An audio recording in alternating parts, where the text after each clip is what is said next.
Self-care is not one size fits all. When I first started looking into self-care and wanting to implement it more into my life, I thought that the best solution would be to create the perfect self-care day. Start to finish, each self-care activity I would do, and I would schedule these days on a regular basis. But what I soon realized is every day is different. There's no such thing as the perfect self-care day.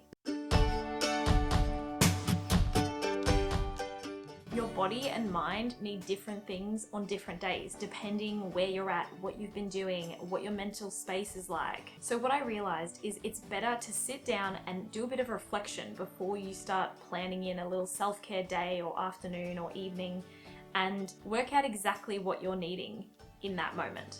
For example, you might have been really busy recently, on the go, working super hard, and what you really need for some self-care is time to relax.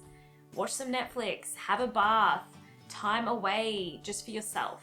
And on the other hand, you might have been sick recently, and it might mean that you've spent a lot of time on the couch and you've sort of fallen out of your routines, and what you really need for self-care is motivation and energy and going for a walk or going to that yoga class you haven't been to in a few weeks, or meal prepping for the week. Or you might have been feeling really anxious lately and you need some time by yourself to journal and reflect and work through some of the things that have been on your mind recently. Implementing self-care into your life is better when it's not some cookie cutter solution.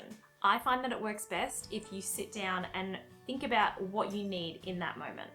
The other barrier that I had when I was planning in these self-care days is finding an entire day that I can dedicate to self-care, which pretty much meant that I just never did them. So I found it most helpful to commit less time, so maybe a self-care evening or a self-care morning works better. The last tip I have is try not to wait too long in between when you need self-care and actually implementing the self-care. Sometimes we think, oh, I really need some self-care right now. I better schedule it in my calendar for 2 weeks' time. I find it really helps to try to do it as soon as you realize that you're in need, and that way you're benefiting way more than pushing yourself to the limit.